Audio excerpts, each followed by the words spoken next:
Proyecto ALMA, parte 1.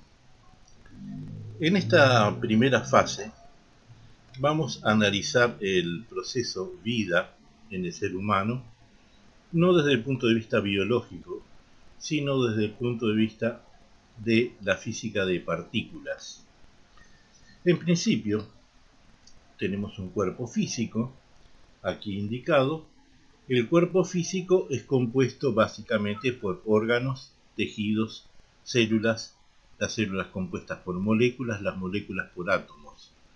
Básicamente son en torno de 16 componentes químicos que se integran formando los diferentes moléculas que acaban creando los diferentes órganos y tejidos y elementos de nuestro cuerpo físico. El cuerpo físico entonces es un compuesto bioquímico formado por partículas atómicas, o sea, por átomos, combinados de diferentes maneras. Y eso es lo que nosotros vemos en el cuerpo. Lo que se consiguió descubrir a partir de los análisis y estudios que se han realizado dentro del campo de la psicofísica ha sido la existencia de una matriz de naturaleza también formada por partículas, pero que no son átomos. Esas partículas han sido denominadas de psicons. No sabemos cómo están compuestas. Psicons, al igual que neutrinos, mesonpi, fótons, fotones, gravitón, en fin, hay una serie de partículas que existen, sabemos que existen o deducimos que existen, pero no está comprobada su forma de existencia, su estructura o cómo están compuestas. En todo caso, sí se consideran, en el caso de la luz, según un estudio, un análisis, se revela como que son ondas. En otros estudios se revela que la luz se compone de partículas, que serían los fótons o fotones. En ese caso, las partículas que existen pero que no se sabe aún cómo están compuestas, eventualmente en un futuro se conseguirá llegar a ello, según suponemos, esas partículas de alguna forma se conglomeran, acaban formando una forma de masa, de estructura, y esa estructura es la que atrae átomos, forma moléculas, forma células, forma tejidos y acaba conformando lo que vemos, el cuerpo físico.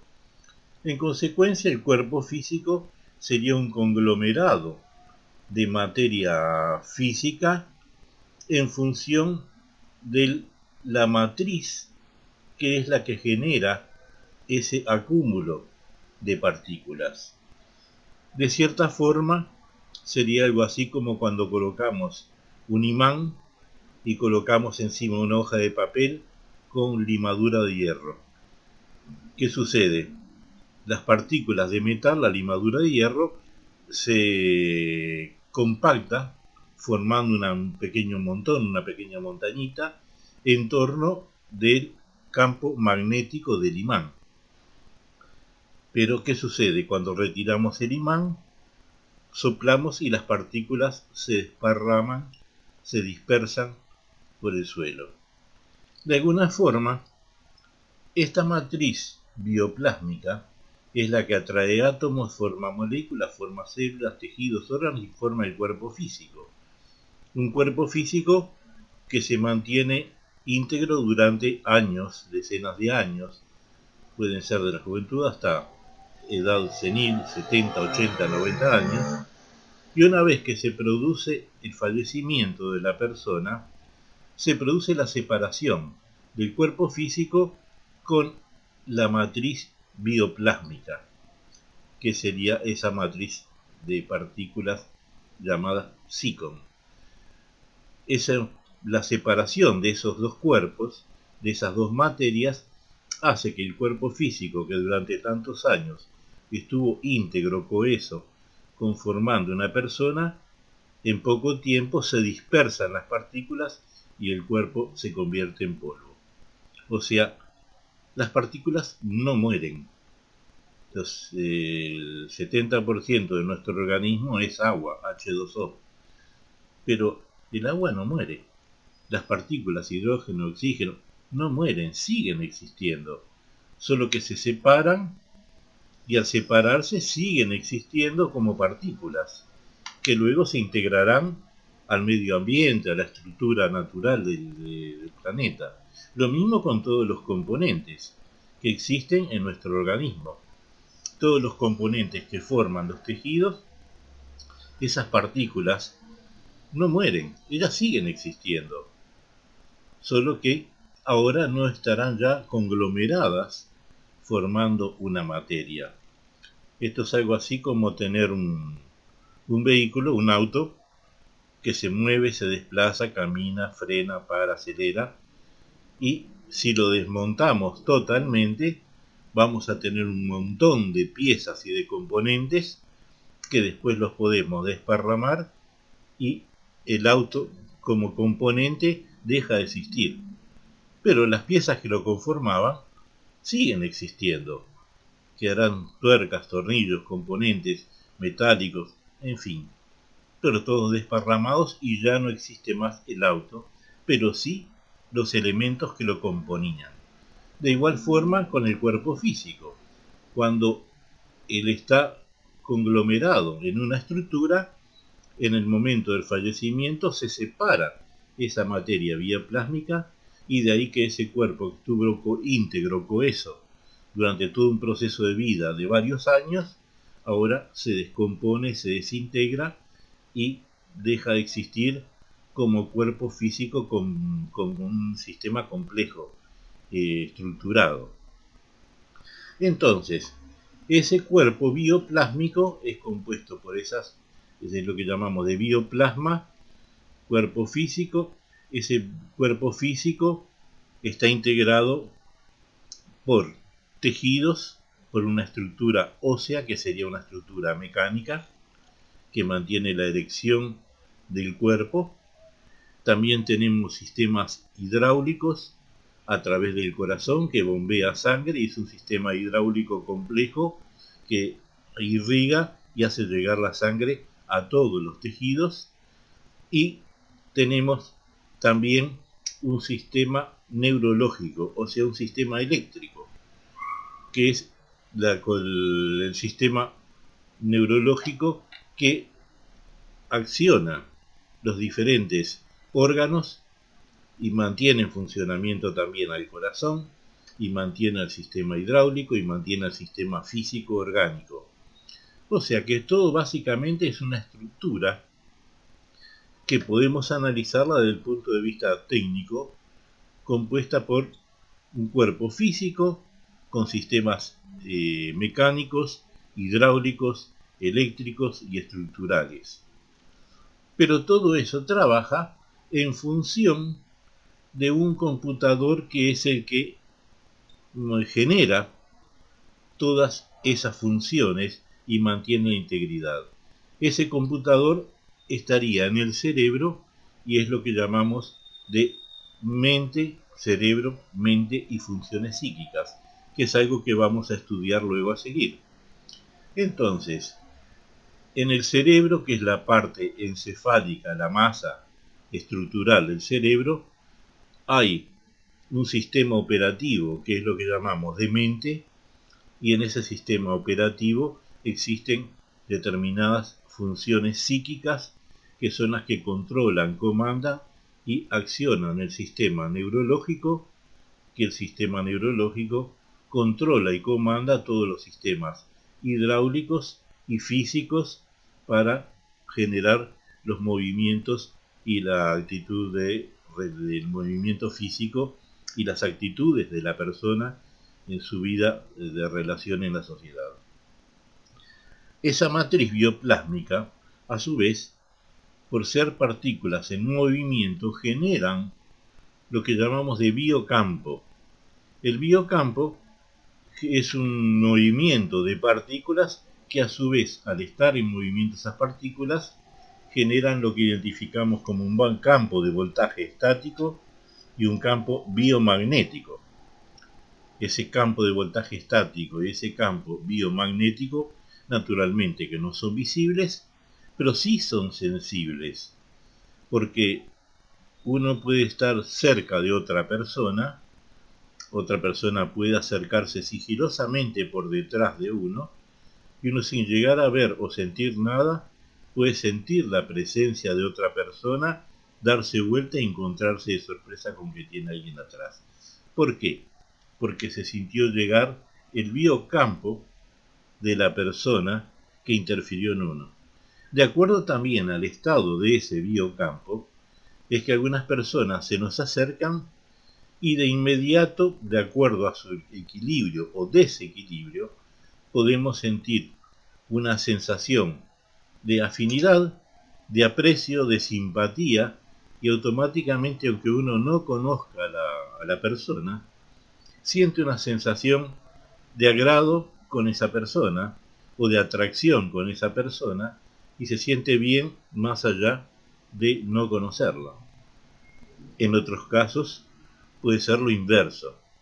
Algunas personas se acercan y sin que uno las conozca, uno siente un rechazo, un estado especial de indisposición que se debe al equilibrio o desequilibrio de alguno de los campos o de los dos campos, pero existe un choque debido a las variaciones que existen en los campos de voltaje estático y campos biomagnéticos, que uno siente esa sensación de rechazo hacia una persona que tal vez nada nos dijo, nada nos hizo y no la conocemos, pero esa sensación es inmediata y debido a este sistema que es el biocampo.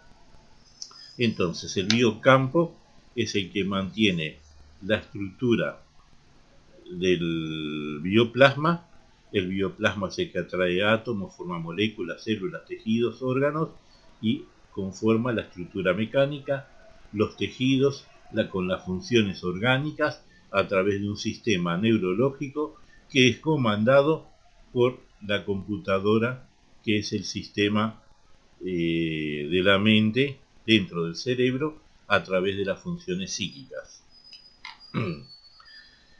En otro aspecto, tenemos que este campo, este biocampo, muchas veces cuando se produce el fallecimiento, en algunos casos ha sido hasta grabado, fotografiado, en algunos casos, como un elemento más bien blanco, nebuloso, que se separa del cuerpo físico, y en otros casos, incluso después de la muerte, se puede llegar a sentir la presencia de la persona fallecida. ¿Por qué? Porque por ser un estado de materia, esa materia sigue existiendo, solo que ya no está integrada al cuerpo físico. El cuerpo físico, una vez que falleció, puede ser sepultado, pero el bioplasma continúa, y es lo que muchas veces se siente y puede generar determinado tipo de actividades que algunos llaman de paranormal, que son cosas que se han registrado, que se han sentido por personas que son más sensibles, y también se ha registrado a veces a través de determinados casos de fenomenología, mediante fotografías, videos o incluso sonidos, que no tiene condición de manejar cosas físicas, aunque a veces llega, dependiendo del estado de equilibrio de ese biocampo, llega a generar, afectar algunos elementos físicos y generar tal vez que se enciendan o apaguen luces, que se generen determinado tipo de fenomenología, de que hayan cosas que dejen de funcionar o de que haya incluso elementos que se muevan y pueden ser afectados por este tipo de bioplasmas, que es lo que comúnmente la gente les llama de fantasma. Es decir, el fantasma en sí no es aquella cosa mística que se piensa habitualmente, sino que es nada más y nada menos que el bioplasma, que muchas veces lo hemos notado incluso que los animales sí pueden llegar a captar algo, en función de que ellos pueden ver las puntas de los espectros infrarrojo y ultravioleta, que el ser humano no puede, pero vemos y hemos verificado muchas veces un perro o un gato en la casa que se queda mirando fijo hacia un lugar, que está viendo algo que nosotros no vemos. ¿Qué es lo que está viendo ese animal? Está viendo un bioplasma que bien puede ser de otro ser humano como puede ser también de otros animales, porque esto sucede en todos los seres vivos. Sucede en cualquier animal, en cualquier ser vivo, porque todos tienen una estructura orgánica, tienen un sistema nervioso, tienen un cuerpo físico y tienen ese bioplasma que es lo que le genera el efecto vida. Y por eso tienen ciertas características que los animales, al igual que los seres humanos, en diferentes grados las manifiestan en su comportamiento, y que nosotros tenemos conocimiento de ellos cuando tenemos vínculos con algún animal. En consecuencia, ese bioplasma es lo que también vulgarmente o popularmente las personas identifican como espíritu. Lo que las personas llaman de espíritu es exactamente esto, el bioplasma. O sea, no es nada místico ni religioso.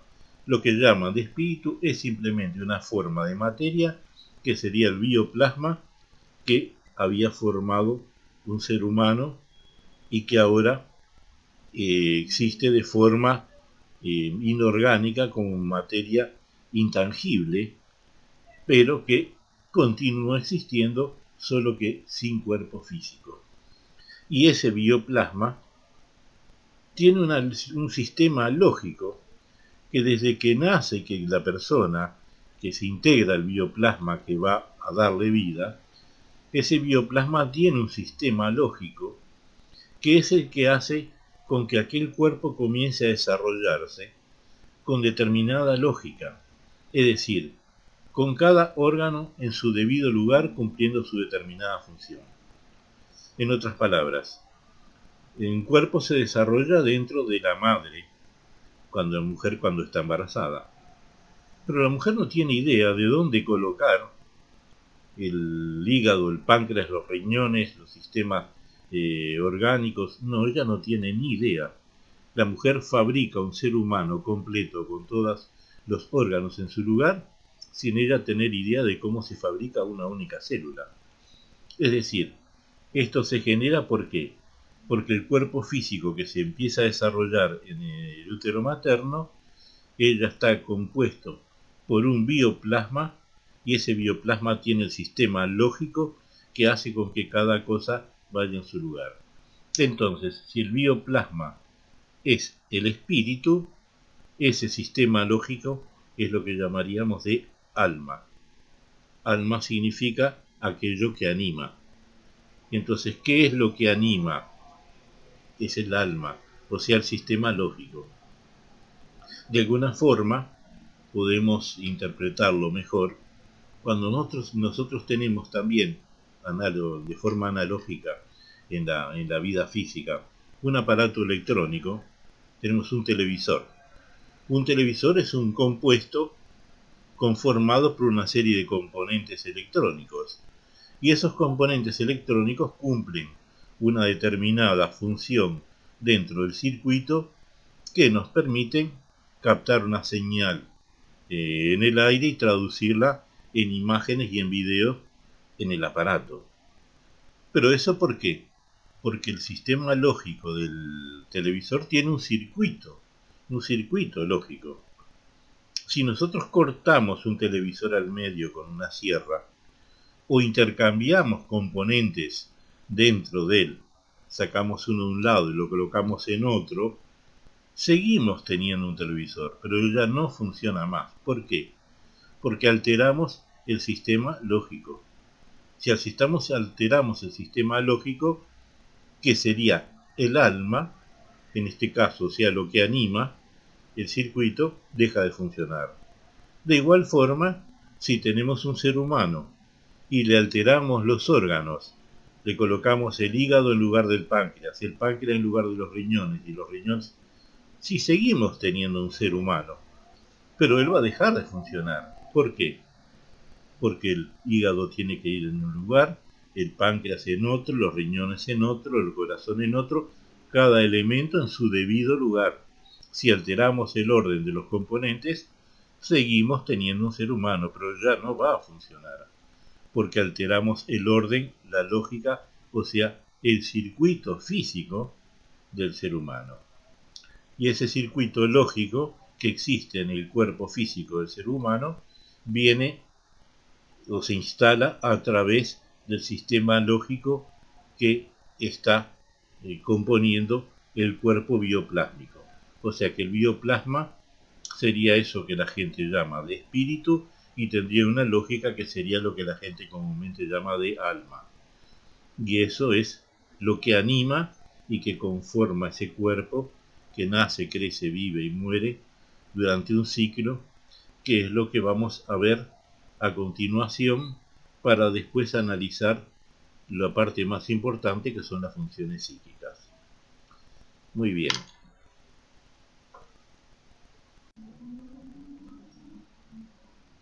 Proyecto Alma, parte 2.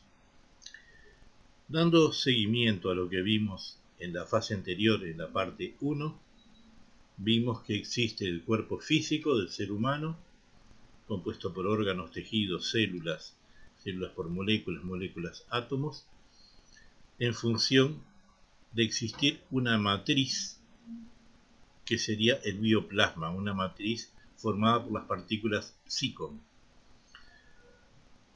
Aquí vamos a ver, en este caso, cómo se da el proceso de inicio de la vida. Es decir, tenemos un bioplasma que está incorpóreo, y que de pronto comienza un ciclo de vida donde nace, crece, vive una persona hasta llegar a su muerte. Esto sería la vida física. Luego vuelve el bioplasma a un estado incorpóreo donde después volverá al mismo a repetir el ciclo. Entonces el ciclo es siempre de naturaleza incorpórea, nace, crece, vive, muere una persona, vuelve a estado incorpóreo y ahí se vuelve a repetir. Este sería el proceso de vida del ser humano. Pero, ¿dónde se inicia todo esto?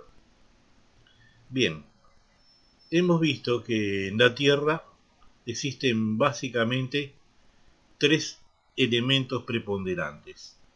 La litosfera, la parte lítica compuesta por tierras, minerales, la hidrósfera, que es la parte compuesta por lagos, mares y océanos, y la atmósfera, que es la parte del aire que utilizamos para el proceso de vida. Pero habría un cuarto estado que sería lo que fue denominado de noósfera.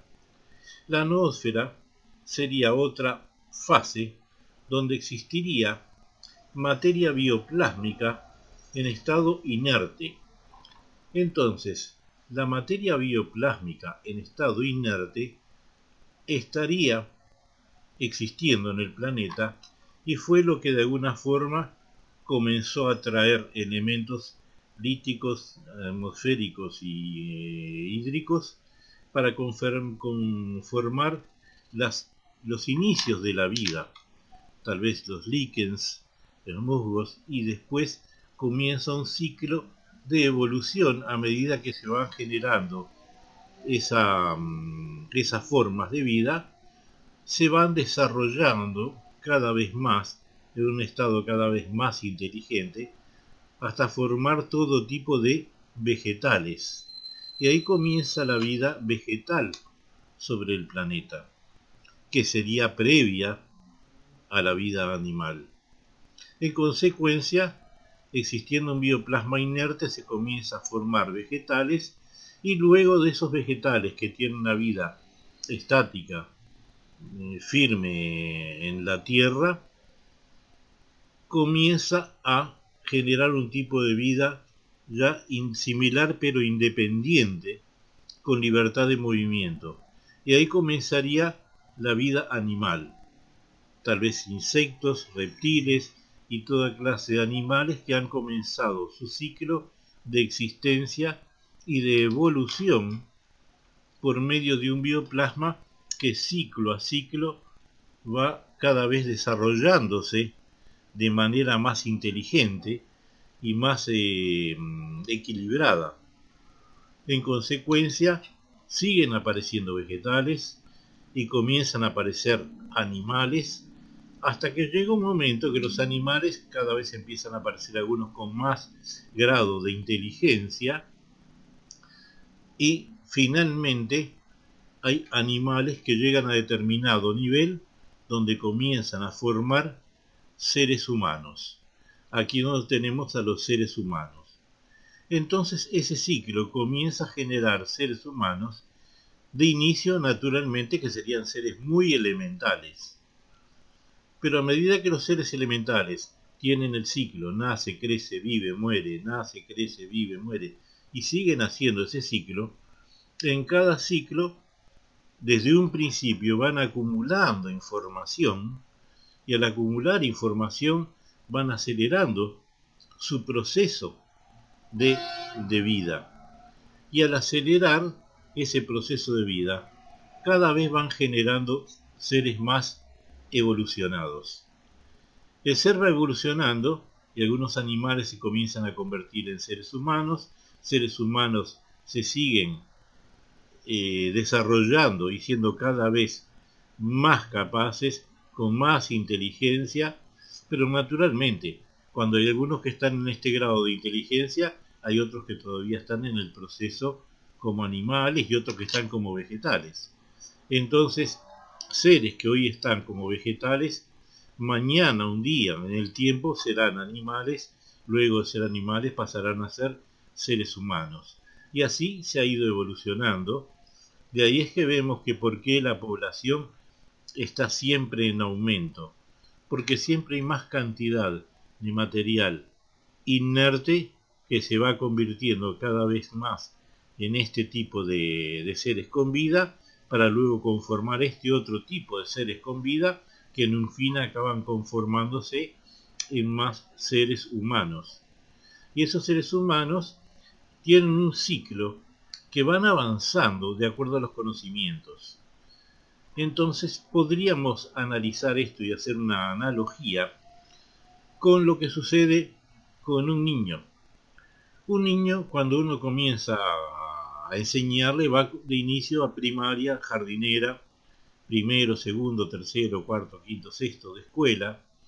Luego de la escuela pasa para el liceo, del liceo pasa para la facultad, universidad, a desarrollarse cada vez más.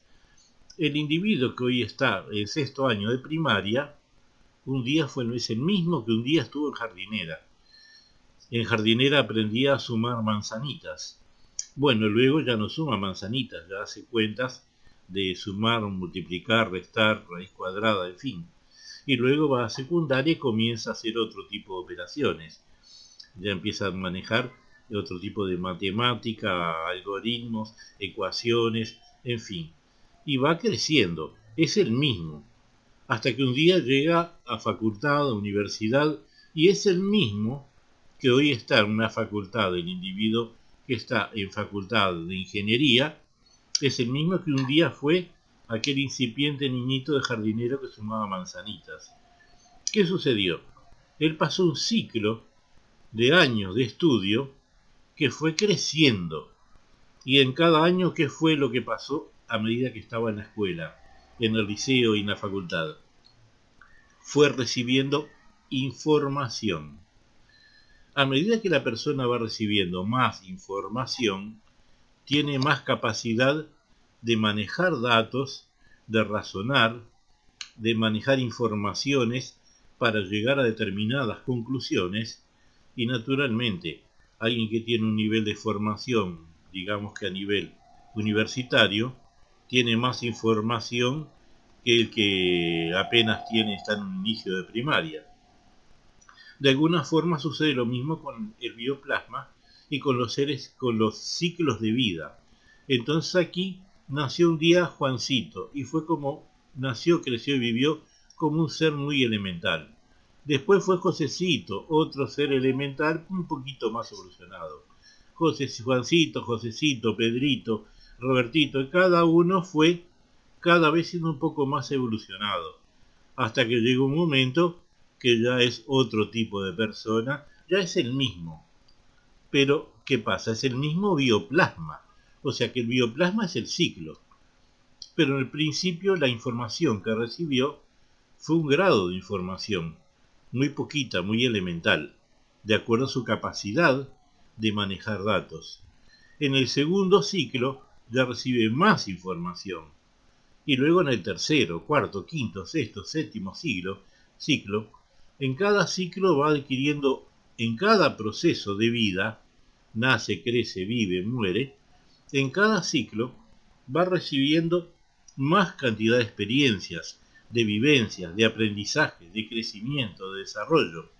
Y en cada ciclo va recibiendo, lo que ya aprendió en los ciclos anteriores ya lo sabe, pero en el próximo ciclo va a aprender algo más, y luego va a aprender algo más, y aquí va a ser otro tipo de persona, ya sea hombre o mujer. Un día puede ser Roberto, otro día puede ser María, Inés, Juan, pueden ser diferentes personas de diferentes sexos, pero van cada vez recibiendo más capacidad de información, y eso es lo que les permite tener cada vez más capacidades de razonamiento en eso que llamamos la memoria, porque vamos a ver incluso ahora, cuando pasemos a los procesos de las funciones psíquicas, que tenemos dos niveles de memorias: la memoria consciente, la memoria 1, la memoria 2, la subconsciente, y habría una memoria 3 que está grabada aquí, que no tenemos acceso a ella. Pero esa memoria 3 que está en este ciclo del bioplasma va registrando todo lo que hemos aprendido en los ciclos anteriores.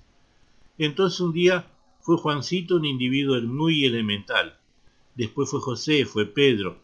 En cada ciclo aprendió algo. Cuando está acá, no recuerda lo que aprendió aquí, pero en su memoria 3 que está en el bioplasma, sí, está registrado.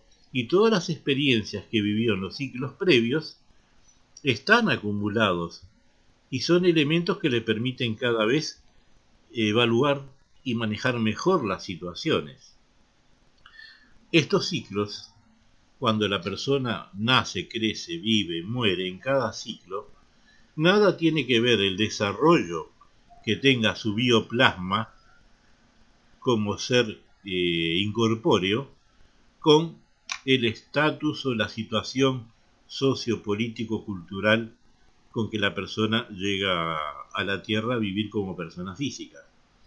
Porque a veces un ser muy más elemental o más simple puede llegar como hijo de un magnate y ser una persona de la sociedad de mayor nivel económico.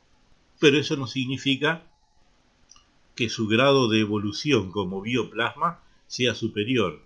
Hay otro que puede tener un grado superior y llegar a la vida a ocupar una posición más simple, más humilde, pero desde una posición humilde puede saber y lograr cosas que otro que en una posición más económica o socialmente más desarrollada pueda superar a este individuo que a veces que con pocas condiciones es capaz de hacer lo que otro no hizo teniendo todas las condiciones.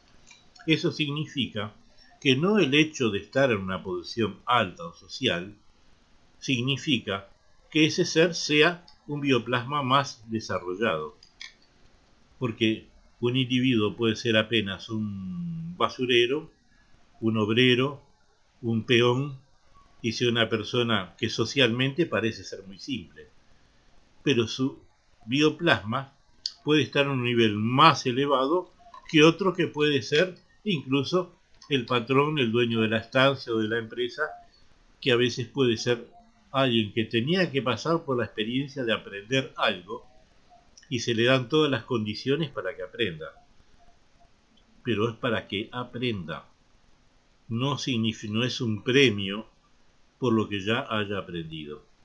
Y el individuo a veces puede nacer en una condición más simplórea, pero esa condición simplórea más simple es la que le permite aprender más cosas. Y así se va desarrollando. Entonces, el bioplasma, que una vez fue inerte, comenzó a vibrar, a formar seres con vida que son vegetales, pero que mañana serán animales y que luego serán seres humanos. Y ahí se va desarrollando y creciendo la humanidad. Por eso que nos vamos multiplicando constantemente, y del tiempo de los tiempos, la humanidad ha ido siempre en estado creciente y nunca decreciente. Porque cada persona que fallece, sí, fallece, muere, pero no desaparece, queda como un bioplasma inerte para volver a formar otra persona y va a volver a nacer. Entonces aquellos que una vez estuvieron aquí, luego estuvieron aquí, hoy están acá, mañana estarán acá, luego estarán acá, y vamos siguiendo, porque ¿qué es lo que sucede?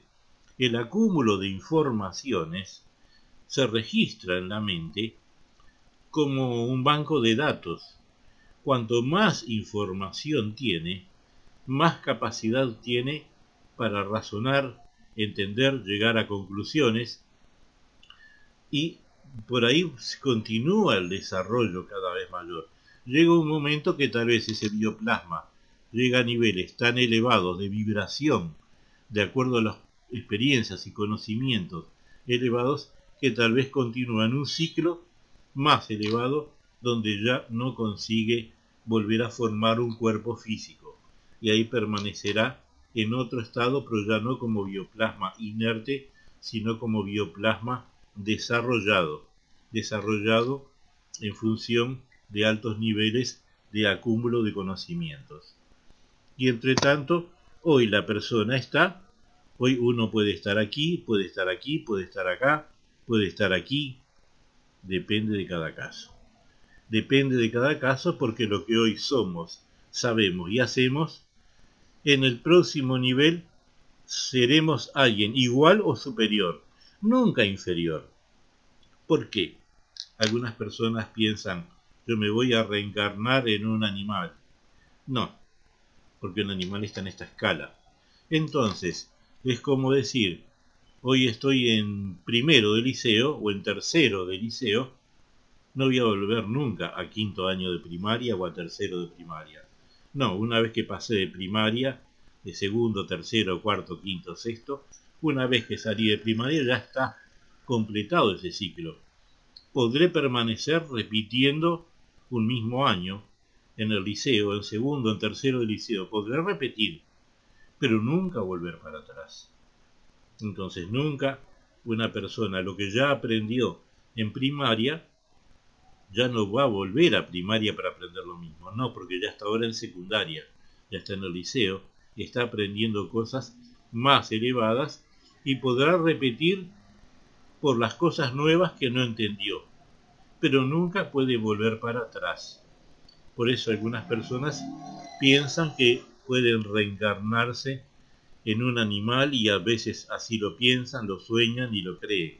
No, nadie vuelve para atrás, porque el conocimiento, una vez que está, es algo intangible que ha entrado por medio de la mente de la persona en estado consciente, y eso quedó registrado en la conciencia, que después vamos a ver lo que es la conciencia, la subconsciencia, las memorias 1 y 2, y va a quedar también en la memoria 3, que es la que está aquí en el bioplasma y que se va acumulando de ciclo en ciclo.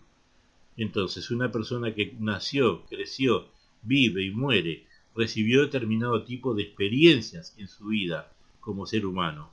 Cuando vuelva a repetir el ciclo y vuelva a nacer, crecer, vivir y morir, va a recibir información igual o superior, nunca inferior. Estos son los ciclos de encarnación y reencarnación. Por lo tanto, las personas piensan que la reencarnación es la misma persona con el mismo cuerpo, la misma cara, el mismo aspecto. No. El cuerpo, la cara, el aspecto, eso depende de dónde nacemos, el lugar, el país, la sociedad, la familia, etc.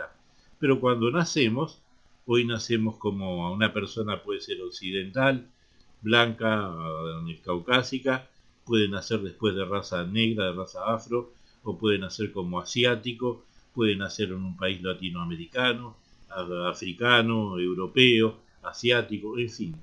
Va a depender dónde cae y nadie nace que elige ser de tal o cual raza, de tal o cual aspecto o de tal o cual nacionalidad. Es una cosa que se da y que eso va a depender mucho de los procesos que se vienen generando aquí. Y esos procesos que se vienen generando están sujetos a la necesidad que existe en el bioplasma de crecimiento y de desarrollo, que es ahí donde se determina dónde, cuándo, cómo va a nacer, con qué condiciones y luego de las situaciones que va a vivir. Porque muchos piensan que al estar más desarrollado la vida le va a ser más fácil. No, no es así. De alguna forma, cuando nosotros vemos, usando el ejemplo de la escolaridad, los problemas en tercero, cuarto, quinto año de primaria pueden parecer complejos porque hay que hacer semas, restas, sumas, multiplicación, división. Después ya no va a ser ese su problema. Su problema va a ser álgebra y trigonometría, va a ser integrales, van a ser otro tipo de cálculos cada vez más avanzados. Pero ¿por qué no se los colocamos esos cálculos a un niño de jardinero de primaria? Porque todavía no está preparado para recibirlos y manejarlos. El mismo caso sucede en nuestros ciclos de encarnación. La persona muy elemental tiene problemas que son complejos de acuerdo a su grado de crecimiento. A medida que va creciendo, los problemas no se le van a eliminar, los va a seguir teniendo, solo que de una complejidad mayor en función del desarrollo de su propio bioplasma, pero siempre estarán de acuerdo a su nivel. De la misma forma que no le ponemos cálculos de trigonometría a un niño de tercero de primaria, no los entendería. Entonces, y a una persona que está en la facultad no le ponemos como problemas para resolver una resta o multiplicación o suma de manzanitas. Cada persona en su grado de desarrollo tiene problemas de acuerdo a su grado de desarrollo. Así sucede en un ciclo escolar, así sucede en los ciclos de vida, donde cada ciclo sería como un año lectivo. En este ciclo tuvo un padre, una madre, una familia, unos hermanos, un lugar de origen.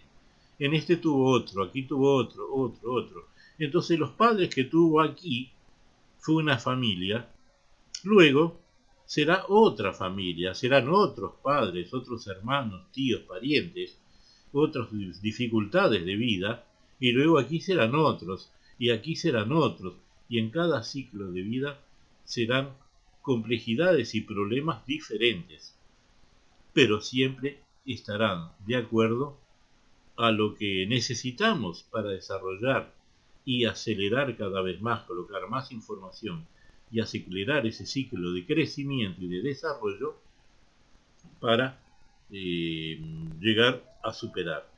En los casos de la vida y la muerte, normalmente hay un ciclo: nacimiento, crecimiento, vida y muerte. Sería el ciclo natural, el ciclo normal que tiene que desarrollar la persona. En algunos casos, la persona está en plena vida, con plena actividad, y por algún motivo, un accidente de tránsito, un accidente de otro tipo, que la persona puede morir, una enfermedad grave, en fin, que la persona puede morir antes de tiempo, antes donde él debía completar el ciclo.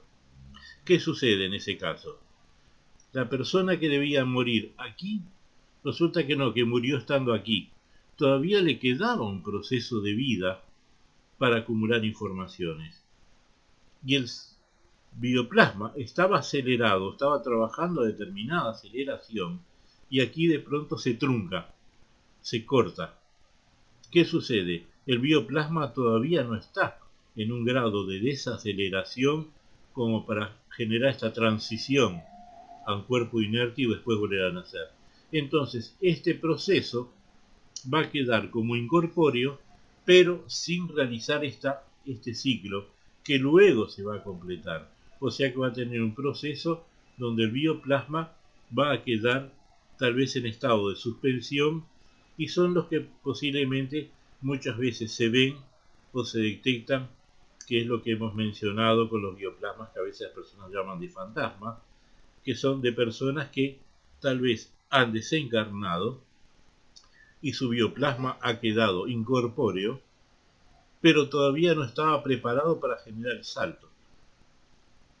Sucedió antes de tiempo. Y al suceder antes de tiempo, ese bioplasma quedó. Esto sería más o menos como quien conduce un auto.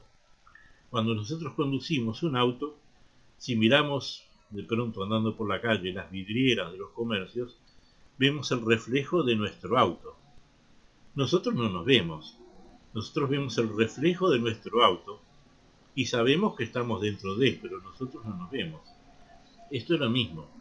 Nosotros vemos nuestro cuerpo, que sería nuestro auto, pero nosotros, como bioplasma, estamos colocados dentro de él. ¿Qué sucede? Si el coche se quiebra, se rompe o choca, nosotros nos bajamos del auto y seguimos a pie. Entonces, el ciclo de viaje que debíamos completar con el auto, sucede que el auto quedó en la mitad del camino y nosotros llegamos al fin, al destino, pero no en el auto, sino que llegamos a pie. Esto sería lo mismo. Nosotros veníamos viviendo un ciclo dentro de un auto que es nuestro cuerpo. El auto chocó por algún accidente, el cuerpo murió, o sea, el auto murió, y nosotros seguimos a pie hasta llegar a la meta final, que era el destino que estaba previsto, para luego arrancar al proceso incorpóreo y volver a encarnar como otra persona, con otro nombre, con otro aspecto, tal vez con otro sexo, en otra familia, en otro lugar, tal vez en otro país, en otro barrio, en otra ciudad, en fin. Eso va a depender mucho de cada caso, cómo sea lo que está previsto para suceder. Ahí tenemos entonces lo que es el ciclo de la vida y cómo se da desde el bioplasma inerte, que sigue existiendo y que acaba formando los nuevos vegetales, las nuevas formas de vida vegetal, que acaban formando nuevas formas de vida animal, que luego acaban formando nuevos seres humanos, y en cuanto algunos están acá en grados de desarrollo más elevado, otros son muy elementales y son los que están en esta fase. Por eso a veces no podemos comprender cómo es que personas que tienen un razonamiento, un análisis o una posición tan elemental, que no son capaces de distinguir a veces ni entre el bien ni el mal que pueden hacer o que le hacen a ellos. Hay gente que es tan simple, tan elemental, que cualquiera les vende cualquier idea y los somete. O también que a veces ellos pueden ser tan grado de tan elementales que pueden tener algún tipo de conducta más agresiva, insensible o poco humana, digamos. En fin, eso se va desarrollando y cada vez se va desarrollando más de un ser a otro, que es lo que va pasando. Entonces, ese sería el ciclo que vamos viviendo. En esos procesos de vida, como estamos en relación con otras personas, hay veces que la vida, que en estos procesos, hace con que una persona que está aquí le haga un daño a esta que está acá. ¿Por qué le hizo daño a esta que está acá? Porque esta necesitaba recibir un daño para reaccionar y aprender sobre eso. De alguna forma es como cuando en arte marcial el maestro nos enseña a golpear y a defendernos. Luego, ¿qué hace? Él mismo nos enseña como atacándonos y nos enseñó a defendernos. Después tenemos que aprender a defendernos de él porque él nos va a golpear. Y si no nos defendemos correctamente, él nos va a golpear duro para que uno aprenda. Y solo así es que se aprende en la lucha de arte marcial o de cualquier tipo, ese tipo de cosas. Sucede lo mismo en la vida. Muchas veces el mal que recibimos no es mal por hacernos daño, sino al contrario, es mal que recibimos por el propio bien nuestro, porque es lo que nos enseña a defendernos de las situaciones y a reaccionar ante las situaciones. Así lo hacen un boxeador antes de ir a una lucha, primero hace un entrenamiento con un sparring, que es otro boxeador que le tira golpes y le pega para que él se acostumbre a recibir golpes y a reaccionar. De alguna forma la vida también es así. Es una lucha donde es necesario a veces recibir golpes, porque el golpe no es por hacernos daño y por hacernos sufrir, sino que es para enseñarnos y para aprender y adquirir mayor crecimiento. Muy bien, ahora vamos a ir a la parte 3.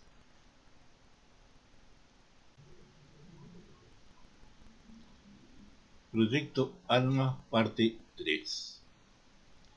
En esta fase vamos a estudiar lo que hemos denominado de arquitectura de las funciones psíquicas. ¿De qué se trata? Bien, por analogía, la mente trabaja de forma similar a un computador. En un computador nosotros tenemos una parte física, que es el hardware, o sea, los componentes electrónicos, la torre con todos los componentes electrónicos, que es lo que vemos y que maneja un técnico. Y por otra parte, aunque uno tenga una computadora perfectamente bien montada, ella no trabaja si no tiene instalado un sistema operativo. Un sistema operativo como lo es el Windows, el Linux, el Macintosh, en fin. El sistema operativo no es algo físico, es una información que se le ingresa a la máquina para que ella trabaje.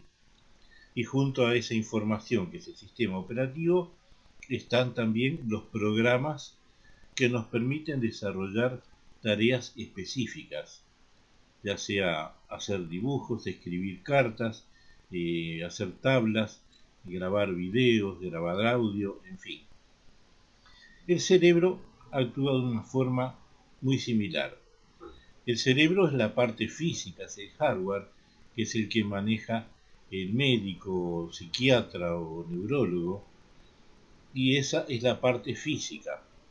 Nosotros trabajamos en el software, que es el sistema operativo, lo que vendría a ser el Windows de la mente. Y este sistema operativo tiene funciones, y dentro de esas funciones también se colocan programas para realizar determinado tipo de tareas. Pero ¿cómo ingresa esa? Eso no es un componente físico que se le agregue, sino que es un componente intangible en forma de información. Esta parte es la que nosotros llamamos de mente. Cerebro es la que utiliza o que maneja el médico, psiquiatra o neurólogo, y mente es lo que manejamos en el campo de la psicotecnología o la ingeniería del comportamiento. Para eso hemos determinado las funciones que existen y las vemos aquí en este esquema. En otro aspecto, vamos a verificar cómo es que lo identificamos. Perdón. La mente la dividimos, la dibujamos como una especie de representación, como si fuera la cabeza o el cerebro humano, si bien que solamente a efectos representativos. Y la colocación de las funciones también es estrictamente representativo. Hemos dividido a la mente en dos etapas. Una es la que llamamos de conciencia, la otra la que llamamos de subconsciencia. En la conciencia tenemos inteligencia 1, en la subconsciencia tenemos inteligencia 2. Estos son los dos sistemas que procesan informaciones para dar lugar a respuestas, resultados, actitudes, en fin, que es todo lo que controla la mente en la vida física de la persona. Las informaciones, aquí indicadas como info, ingresan a través de los 5 sentidos: vista, oído, olfato, tacto, paladar. Esos sensores reciben y procesan sonido, imágenes, texturas, olores y sabores. Según la información que ingresa, ella pasa para el MED, mecanismo evaluador de datos. ¿Qué significa? Que este mecanismo evalúa la información que ingresa. Vemos una imagen y según la imagen que vemos nos agrada o no nos agrada. Escuchamos una bella sinfonía o una música agradable, o escuchamos gritos de terror, de pánico y de sufrimiento. Según cual sea la información, el mecanismo evaluador de datos lo evalúa y en consecuencia va a accionar al mecanismo oscilador de sensaciones. Va a generar una sensación. ¿Qué significa esto? Comemos una comida y dependiendo del gusto se va a decir: está dulce, está salada, es agradable o es desagradable. El mecanismo evaluador de datos la identifica y genera una sensación de agrado o de desagrado. Lo mismo con las imágenes que vemos. Entonces vemos una persona cruzar la calle y nos genera una imagen. Si esa persona, al estar cruzando la calle, es atropellada por un auto, eso nos impresiona y genera entonces una oscilación, una sensación de dolor, pánico, miedo, susto, en fin. Todo va a depender. Entonces, pero el mecanismo evalúa. Por ejemplo, usted ve una persona que recibe un disparo de arma de fuego y cae muerta. Esa imagen es evaluada si es en la calle a una persona común que va caminando y vemos esa situación, nos genera una sensación de dolor, pánico, miedo, susto, en fin. Pero si la vemos en una serie policial en la televisión o en el cine, el mecanismo evalúa que eso no es real, que es un truco de Hollywood, por lo tanto no genera una sensación de miedo, susto o pánico. Todo depende de lo que el mecanismo evaluador de datos resuelve. Si ve que aquello es una cosa ficticia de televisión, no afecta tanto como lo que vemos de forma real en la vida misma de la situación. La información ingresa entonces a través de los sentidos, es evaluada, genera una sensación y se archiva en la memoria 1, la memoria consciente. La memoria consciente es la que usamos en el día a día y es la que utilizamos en este momento. Si usted quiere recordar algo que hizo ayer, bien puede. Si quiere recordar algo que hizo anteayer, sí, tal vez consigue. Pero si yo le digo que recuerde algo que hizo exactamente hace 5 años atrás, difícilmente se va a recordar, salvo que sea una cosa que haya sido demasiado importante.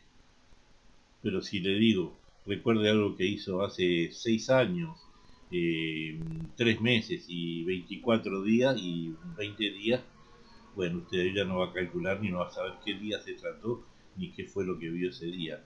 Porque acá es muy poca la información que archiva, es decir, menos de un 0,00001%.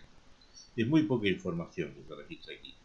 Pero absolutamente toda la información, ella es procesada a través del razonamiento y de las imágenes, y que las imágenes es lo que vemos, las imágenes que vemos en la mente, cuando soñamos, cuando calculamos, cuando pensamos en algo, y todo eso ingresa a la subconsciencia.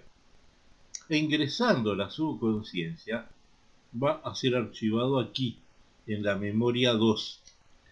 La memoria 2 es una memoria que recibe y procesa y almacena información cada día, hora, minuto, segundo de vida, desde el nacimiento hasta la vida actual, incluso en la vida intrauterina. A partir del segundo mes de gestación ya está recibiendo información, ya está almacenando datos aquí dentro. El caso es que no tenemos acceso a ese banco de datos. Está dentro nuestro, pero él está trabado para la conciencia. Esporádicamente, alguna información que está aquí puede brotar y pasar. Aquí hay una válvula que es la intuición, que es una válvula que está siempre cerrada.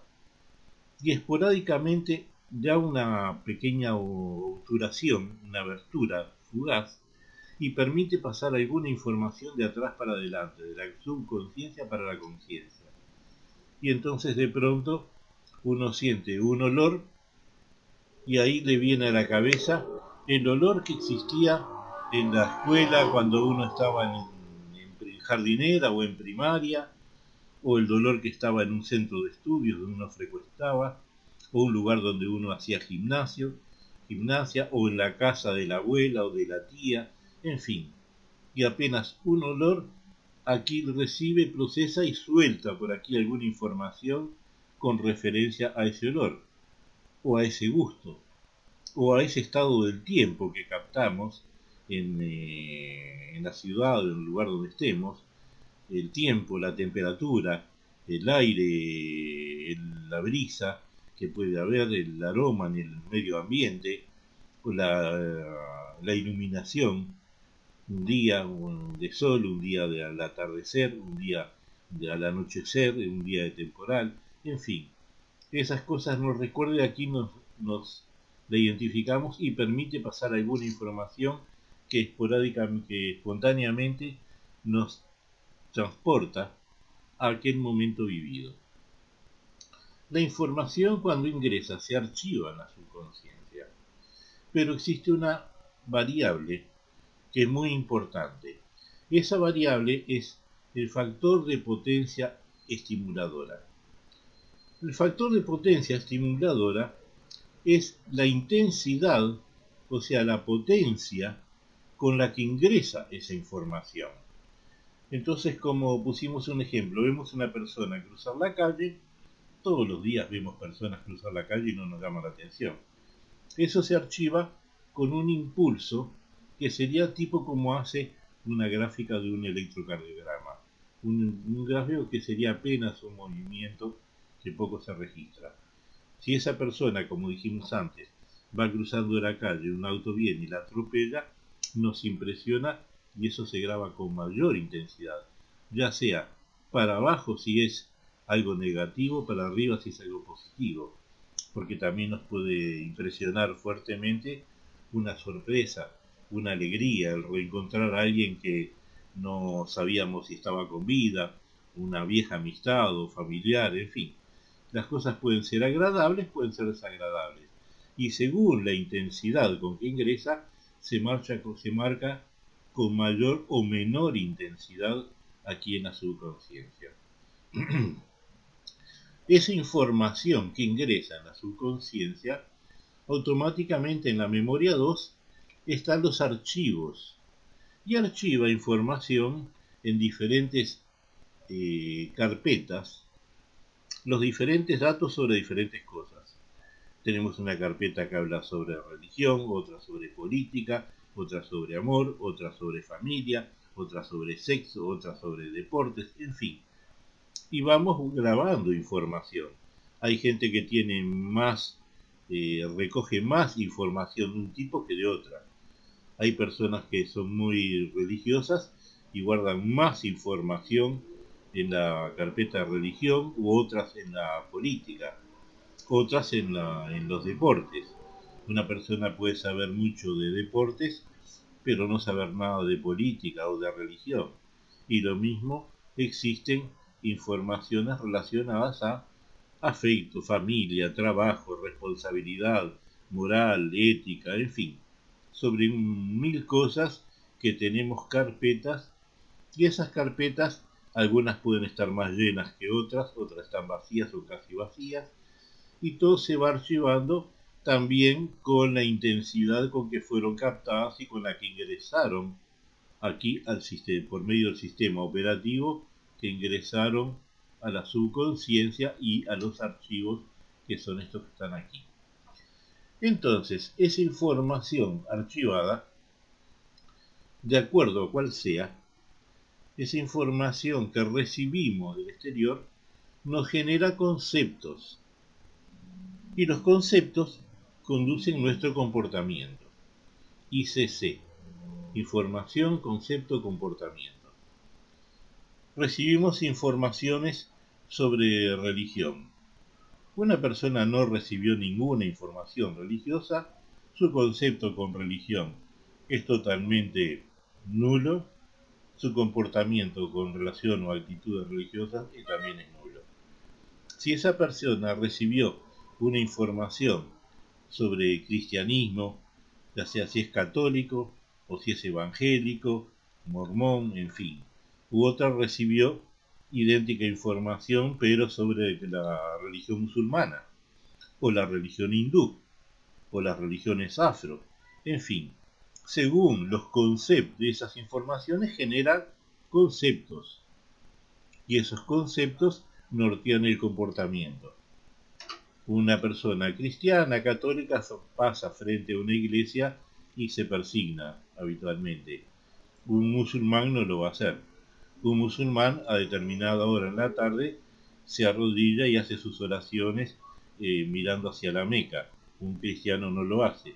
Entonces son comportamientos diferentes generados por diferentes conceptos que están registrados en función de las informaciones recibidas.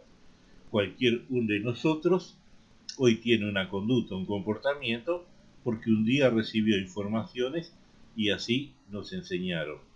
De haber nacido en otro lugar, en otro país, en otra sociedad, nuestras informaciones serían diferentes, nuestros conceptos serían diferentes y nuestro comportamiento sería diferente.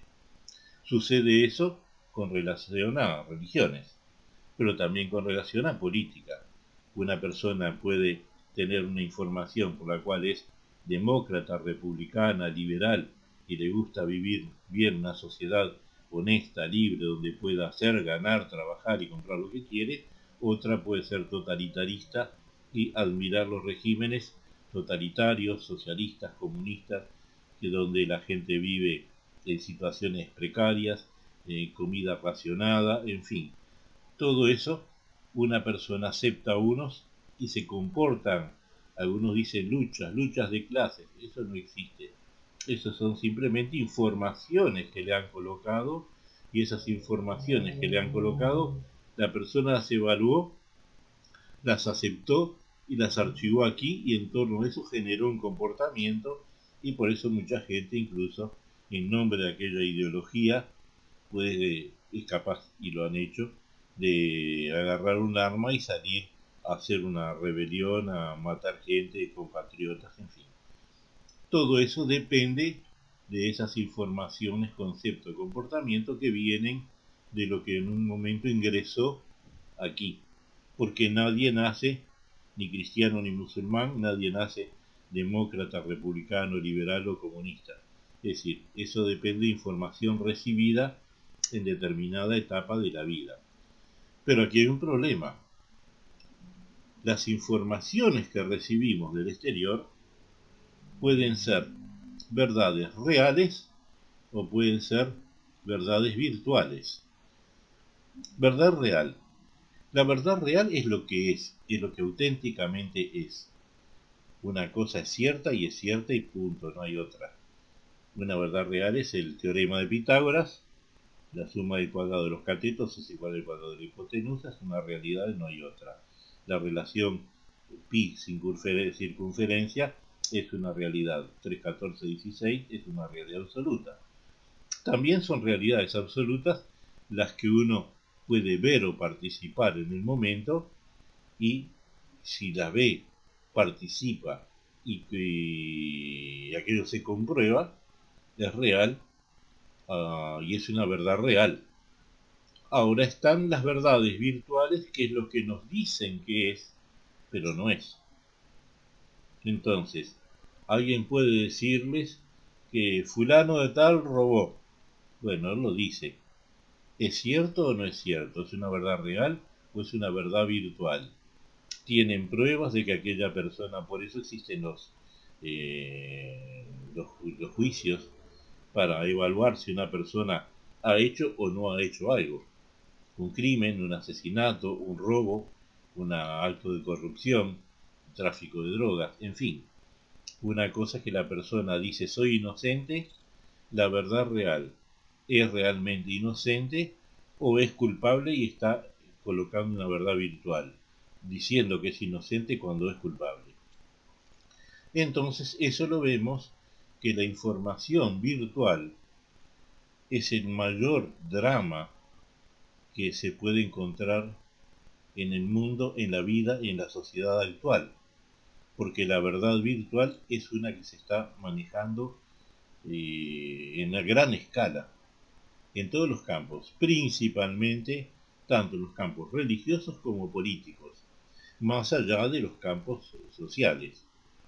Entonces, una persona que le dicen que un determinado gurú, maestro espiritual, es la encarnación de Dios o de Cristo, bueno, eso es una verdad virtual, está mintiendo, está engañando con fines específicos casi siempre de sus repartineros. Otros con la cuestión religiosa. Voy a dar trabajo, voy a bajar impuestos, voy a poner cosas que son inverosímiles, pero que se prometen y no se cumplen, porque es imposible de que las cumpla, y eso solo permite uno siempre verlo cuando uno hace una evaluación correcta. Pero esa evaluación correcta depende mucho de quién evalúa y cómo evalúa las situaciones.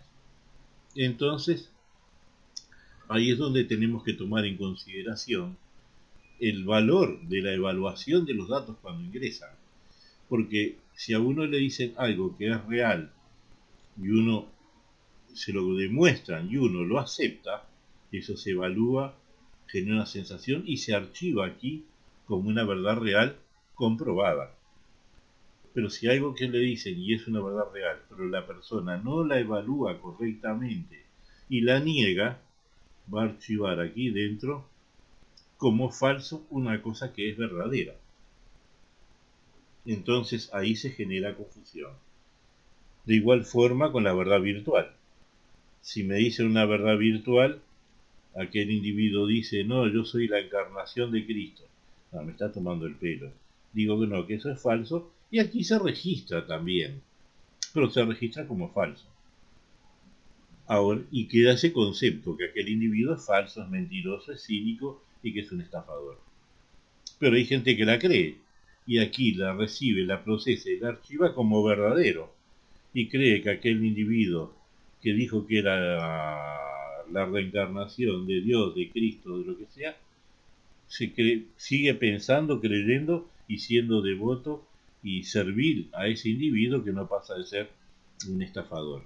Entonces todo depende de que la verdad real o la verdad virtual, cómo puede ser usada, ya sea en la cuestión religiosa, política, social, porque la persona también en la sociedad, un hombre, una mujer puede decir soy fiel he sido fiel, te he sido fiel, nunca te he engañado, y difícilmente alguien dice, no, realmente, mira, te voy a ser sincero, soy cínico y te he estafado, te he engañado con otra persona. Pocas personas serían las que tendrían esa capacidad de hacerlo. Entonces, uno tiene que evaluar esos datos, los recibe, los procesa, los archiva y aquí genera el ICC, que son las informaciones que generan conceptos y que generan comportamientos. Entonces, en los archivos, ¿qué sucede? Que tenemos archivadas verdades reales, que pueden ser positivas o pueden ser negativas, y aquello es real, pero es malo, es negativo, y aquello es real, pero sí es cierto, es positivo. Y lo mismo con las verdades virtuales, que uno puede haberlas aceptado o puede haberlas rechazado. Y todo eso van a generar consecuencias en los resultados y en el comportamiento que uno va a tener. De ahí la responsabilidad de saber evaluar correctamente la información que ingresa. ¿Por qué? Porque la información cuando ingresa, dijimos que ingresa con determinada cantidad de fe. Con estas funciones, que son los sentidos, la memoria 1, el razonamiento y la imaginación, que actúan en inteligencia 1, con eso es con lo que pensamos. Y según lo que pensamos, creamos planes, desarrollamos ideas, estrategias, planeamos un futuro, trabajo, iniciativa, en fin, todo lo que vamos a hacer. Y eso va a depender un poco de en qué nos basamos, si nos basamos en verdades reales o en verdades virtuales. Porque uno puede engañarse, haber aceptado una verdad virtual y querer hacer cosas que no convienen, que no son. Y según lo que uno planea y piensa, eso va a generar un estímulo en la mente, que ese estímulo puede ser positivo, puede ser una información positiva o puede ser negativa, dependiendo de lo que uno maneja. Por eso hay una variabilidad, que es lo que vemos acá, información variable. La información variable que ingresa puede ser de un tipo o de otro, y nosotros vamos a pagar las consecuencias en nuestra vida de acuerdo a las informaciones que tenemos. Si tenemos informaciones claras y precisas, tendremos un comportamiento más correcto y desarrollaremos ideas y proyectos correctos. Si tenemos información equivocada, es como utilizar en ingeniería una calculadora donde le diga que 2 por 3 es igual a 7. No, no existe, 2 por 3 son 6. Pero si uno tiene una calculadora que está equivocada, nos va a dar resultados equivocados y nunca vamos a llegar a tener valores ciertos a conseguir hacer cosas correctas. En consecuencia, tenemos una idea, pensamos, queremos algo y lo colocamos aquí dentro. Pero esto es procesado a través también de la fe que uno tiene. O sea, el factor de potencia estimuladora. El factor de potencia estimuladora no es nada más y nada menos que creer, confiar, sentir fe. Y eso no tiene nada que ver con religión. Uno puede creer, confiar, sentir fe de que va a conseguir un determinado empleo o determinado cargo en un trabajo. Una persona dice, sí, yo creo que voy a conseguir. Estas variables las manejamos de 0 más 1 a más 10 y de 0 a menos 1 a menos 10. Entonces la persona dice, sí, yo creo que voy a poder conseguir aquel trabajo. Tiene una fe más o menos de más 1, más 2. Si la persona dice, no, yo sé que voy a conseguir, puedo conseguir, tengo confianza que puedo conseguir, ahí ya tiene un más 5, más 6. Y si la persona afirma, sí, voy a conseguir sí o sí, porque yo doy vuelta al mundo y la tierra, pero yo lo consigo sí o sí, tiene una fe de más 10. Entonces, esa potencia es con la que ingresa la información aquí dentro. Y al ingresar una información de lo que quiere y de lo que pretende hacer, es plantearle un problema a esta parte de la subconsciencia, y aquí es donde tenemos el centro de información y control. El centro de información y control es lo que responde a los pedidos que le hacemos. Naturalmente que siempre va a depender de la potencia con la que se hizo el pedido.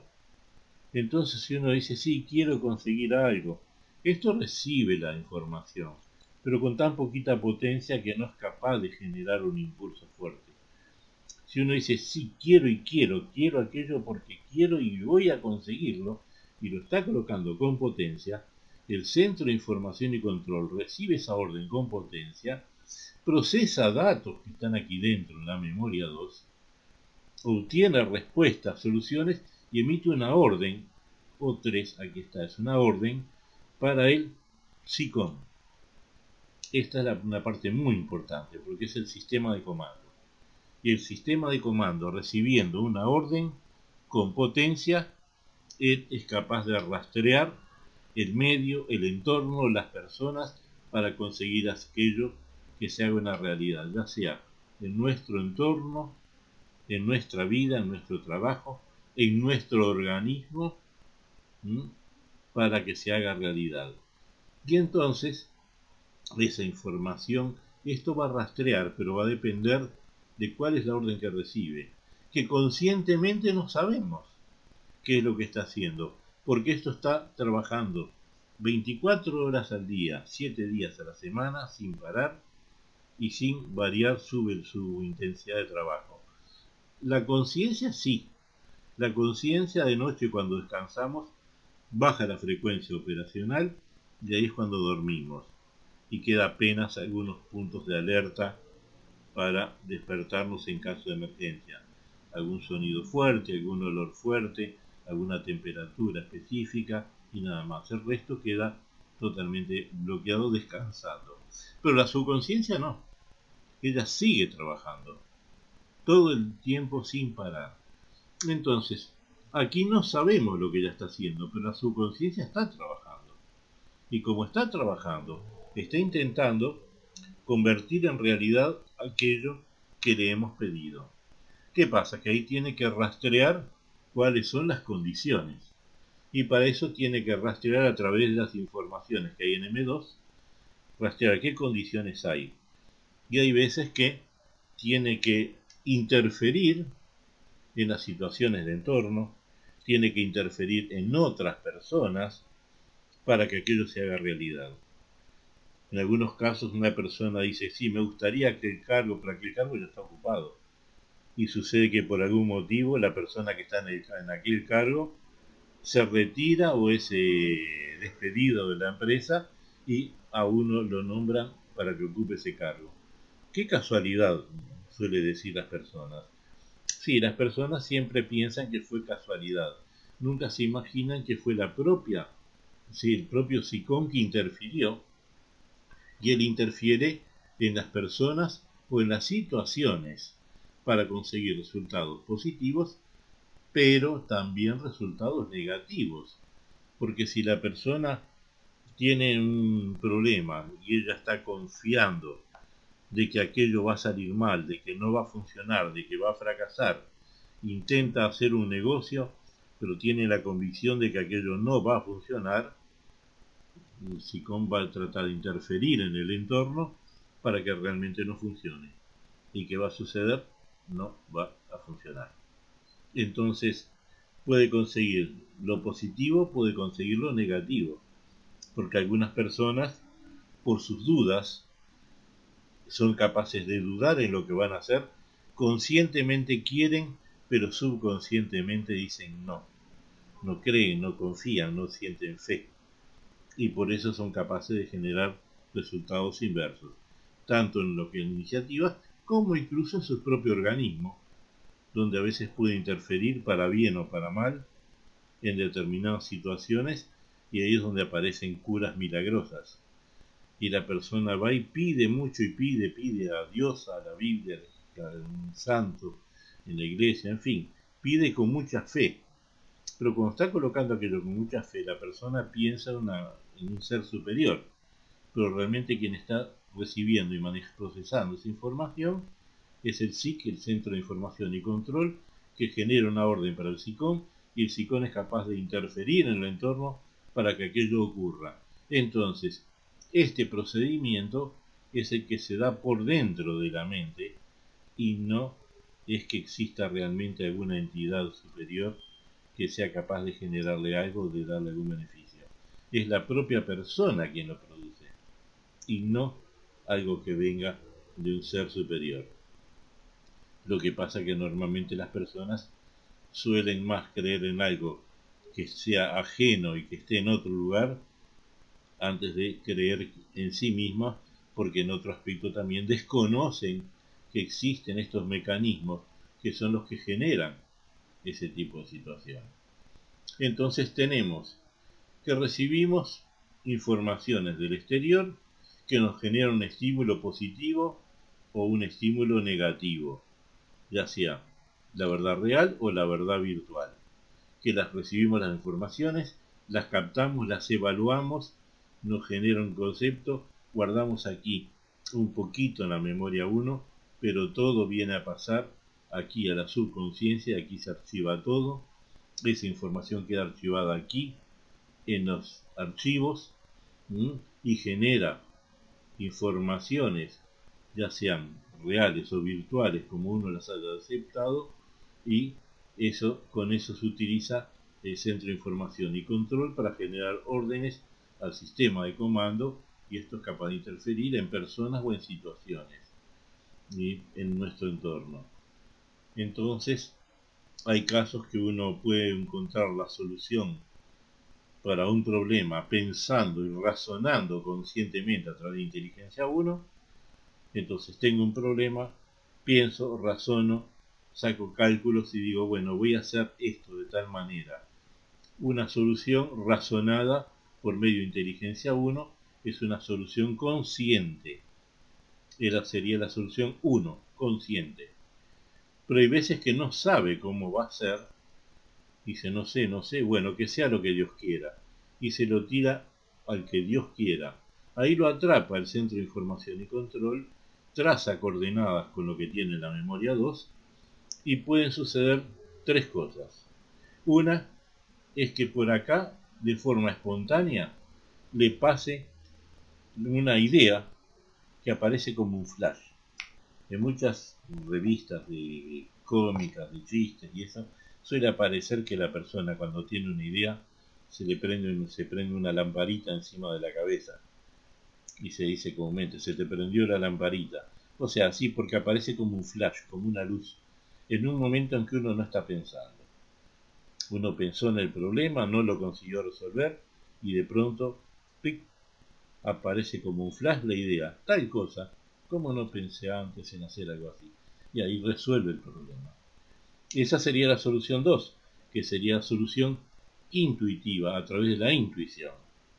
En otros casos, puede no suministrar una idea, pero sí puede, por medio del sistema de comando, interceder en el cuerpo y generar una sensación, una voluntad impensada, espontánea, sin pensar, donde la persona no sabe ni por qué razón, se levantó, agarró su cartera, su saco, salió y se fue a un determinado lugar que no pensaba ir, que no estaba previsto, y al ir a ese lugar encuentra a una persona o ve un objeto o una situación que dice, ahí está la situación, la solución.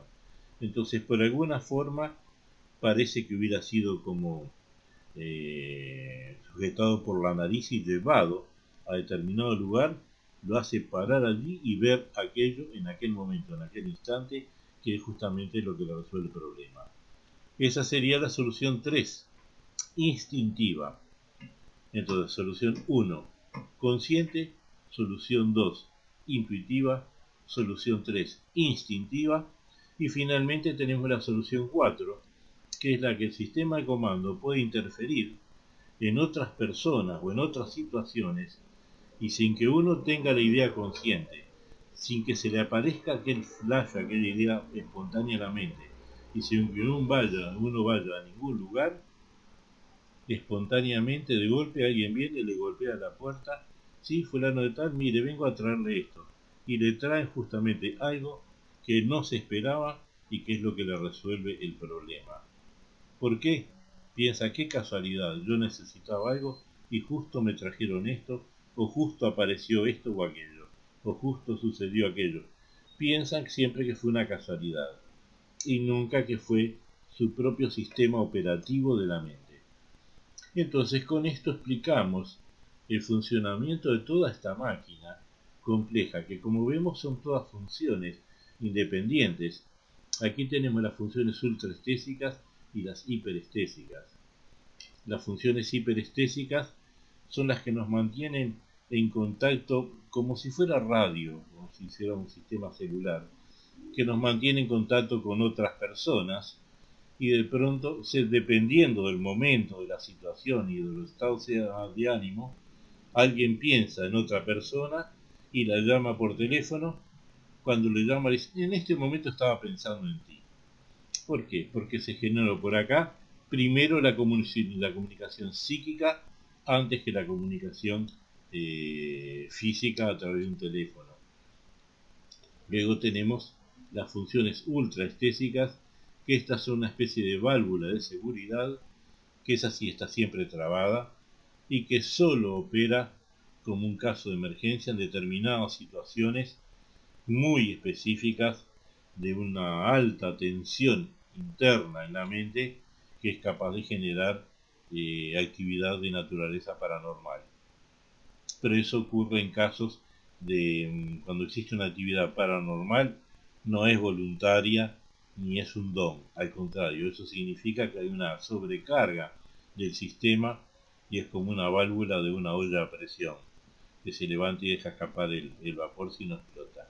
Entonces esto es una válvula de seguridad que evita que explote el cerebro y genera alguna potencia que sale en forma de fenómenos de naturaleza paranormal y ocurre uno cada 1.000.000 de habitantes, por lo tanto no es nada frecuente.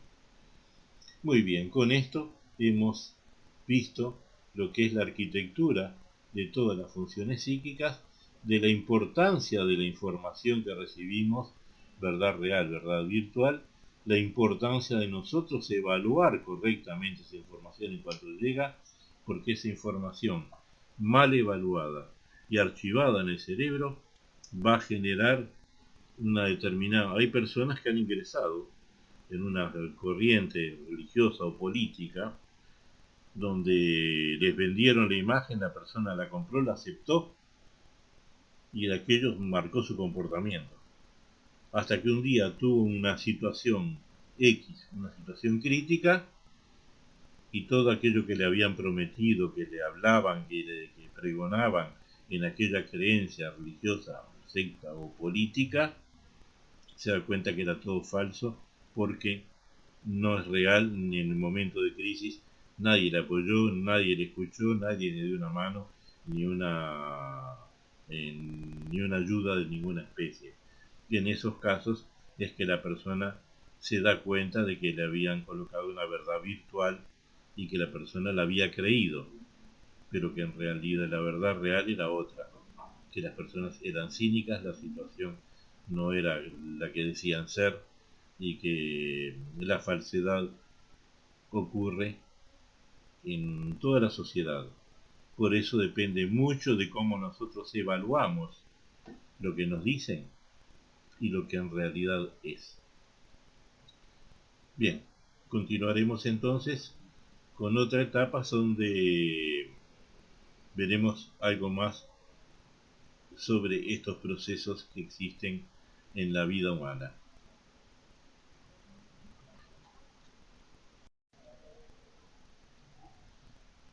Proyecto Alma, parte 4. Como vimos anteriormente, en la mente tenemos dos etapas, conciencia y subconsciencia. Y aquí, en esta parte, vamos a tratar un concepto muy particular que mucho se discute, pero que poco o nada sabe la gente exactamente de qué es que se trata. El concepto de la existencia de Dios. Dios no es exactamente aquello que las personas piensan que es un señor de barba blanca sentado en un trono en el cielo. No, no existe nada de eso. Vamos a ver el concepto de forma más clara, técnica, objetiva y experimental, que es lo que manejamos en esta área. Como dijimos, la mente se divide en conciencia y subconsciencia. En consecuencia, toda la información que ingresa a través de la conciencia se va a registrar y va a permanecer en la subconsciencia, en la memoria 2. Toda esa información que ingresa con cierta potencia, que es el factor de potencia estimuladora, es la cantidad o la intensidad con que ingresa la información en la subconsciencia. Y así es que se registra en la memoria 2. Entonces, cuando tenemos determinado tipo de problemas o de situaciones críticas, lo que hacemos es concentrarnos, o por lo menos lo hace la mayoría de las personas, que especialmente las que tienen creencias religiosas. Muchas se concentran y colocan la necesidad de una respuesta o de una solución en su mente a través de un elevado valor o intensidad de factor de potencia estimuladora, es decir, con mucha confianza, con fe. Entonces la persona piensa y quiere algo con mucha fe. La fe puede ser en torno de Dios propiamente dicho, de Jesucristo, de la Biblia, de algún documento sagrado, de Alá, de algún tipo de entidad particular, en fin, de un santo o de alguna creencia de acuerdo a una secta o algún tipo de religión. En otros casos las personas pueden colocar una idea siendo totalmente ateos, pueden colocar con mucha fe y mucha confianza una idea con mucha potencia basada en su propia capacidad de conseguir resultados. En todos los casos ingresa con potencia, y cuando ingresa con potencia mayor, eso acciona al centro de información y control. El centro de información y control, de acuerdo a lo que le pedimos, a lo que le exigimos que nos responda, ya sea en el aspecto de conseguir algo, un resultado, una situación, un logro, una cura, y entonces la persona se coloca la información, el pedido, lo coloca en su mente amplificado por la potencia.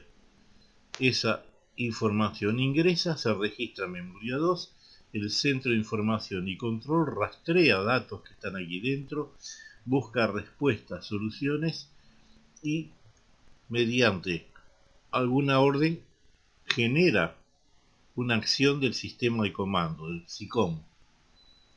Y el SICOM, como es un sistema de comando, es capaz de rastrear en nuestro entorno, de buscar alternativas, soluciones y de generar un resultado, ya sea interfiriendo en situaciones o en personas, como lo habíamos visto.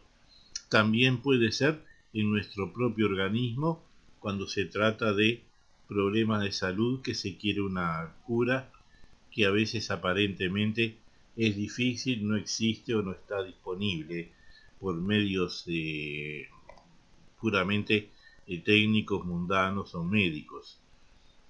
Pero la persona lo pide con mucha exigencia a su mente y ahí tenemos lo que llamamos de Dios.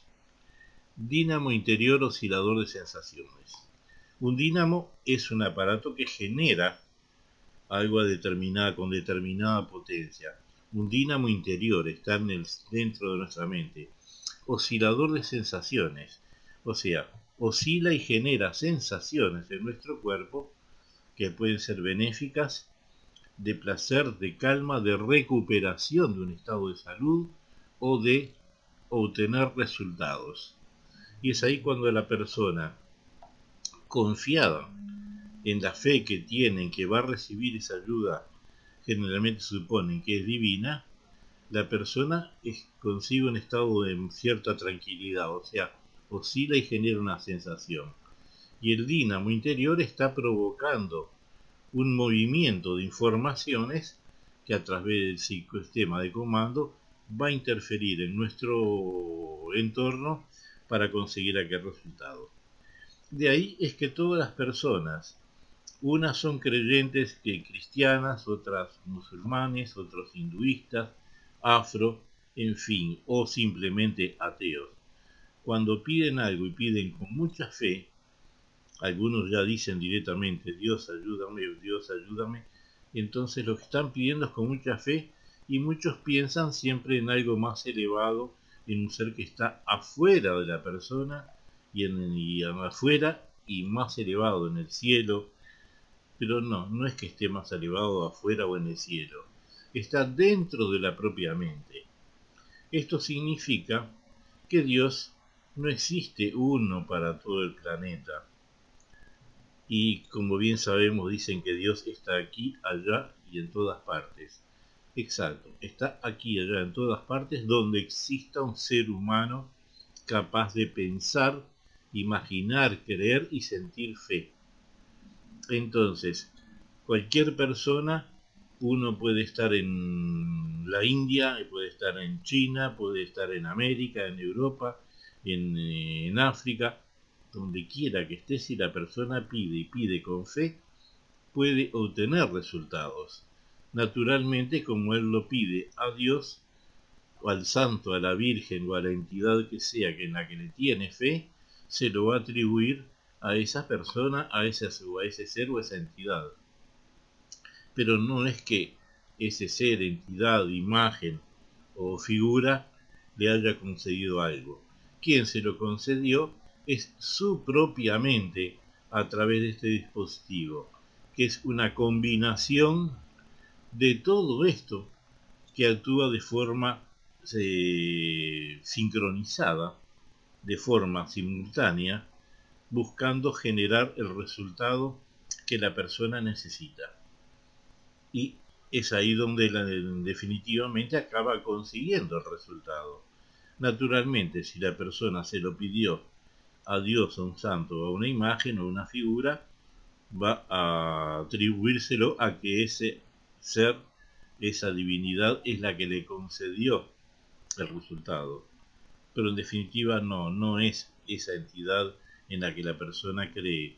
Simplemente eso fue la llave, la palanca con la cual accionó su verdadero mecanismo interior, y ese mecanismo interior es lo que sería Dios. Entonces, Dios está dentro de nosotros mismos, está en nuestra mente y actúa por medio de la combinación inteligente de todas estas funciones y las otras que hemos visto anteriormente en la parte 3, de todos los mecanismos lógicos y las funciones lógicas de la mente que va a conseguir los resultados. Por lo tanto, Dios no es uno solo, es uno solo en cada persona, pero hay tantas figuras o tantos dioses como seres existen en el planeta. Cada uno tiene el suyo propio y cada uno le va a responder con mayor o menor intensidad de acuerdo a la intensidad con que la persona afirmó, multiplicó o amplificó su fe.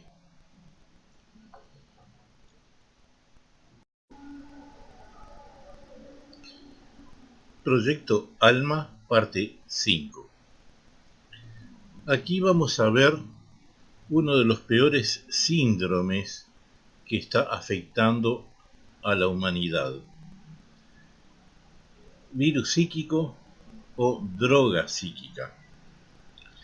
Todos sabemos el problema social que genera el consumo y la distribución de drogas, y nos referimos a narcotráfico. El narco es un problema que está afectando a la mayoría de los países del mundo, las sociedades, destruyendo personas psicológicamente, económicamente y en todos los aspectos. Por lo tanto, la droga es un síndrome de la humanidad. También hay virus. Los virus, a nivel biológico, sabemos que lo que puede acabar con la vida en el planeta, según los científicos, siempre puede ser un virus, que puede generar algún tipo de pandemia que a veces podría llegar a ser difícil o muy complejo de conseguir controlarla. Por lo tanto, un virus es un problema que hay algunos en la sociedad y algunos que pueden desarrollarse todavía, que pueden ser más complejos. También hasta en el mundo de la tecnología. El mundo de la tecnología, de la informática, se ve constantemente amenazado por los virus informáticos, en sus diferentes formas en que se introducen en los sistemas. Pero hay un virus del cual nadie se ha percatado, no toman medidas, no se toman prevenciones, y es el virus psíquico o la droga psíquica. Y con esto nos referimos básicamente a una expresión que es la más acertada para esto: el sofisma. El sofisma significa argumento falso o raciocinio defectuoso intencionalmente dirigido para inducir al error. O sea, es un argumento que no es real, es un raciocinio equivocado, distorsionador, manipulado, con la intención de afectar a las personas e inducirlas a un error de comportamiento.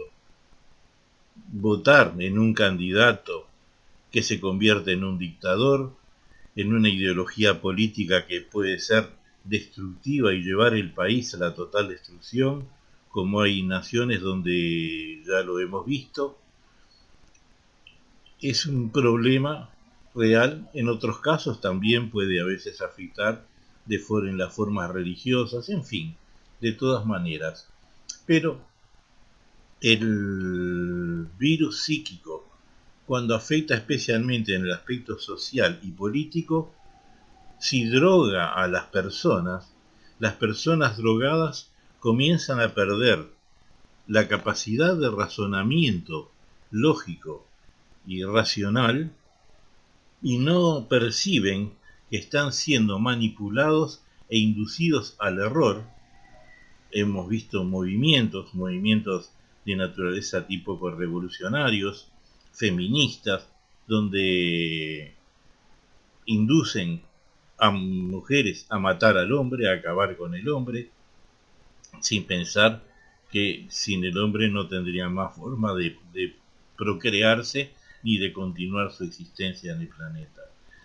Pero eso sucede en función de una droga, que es la droga psíquica que se la va imponiendo por medio de un sofisma o de diversos sofismas, que son argumentos falsos o raciocinios totalmente defectuosos, con el cual le inducen a las personas una forma de pensar, y la persona, sin pensar, sin razonar, sin discernir, sin usar su propia inteligencia, acaba creyendo y se convierte en un practicante, un devoto de esos distribuidores de droga, que sería la droga psíquica.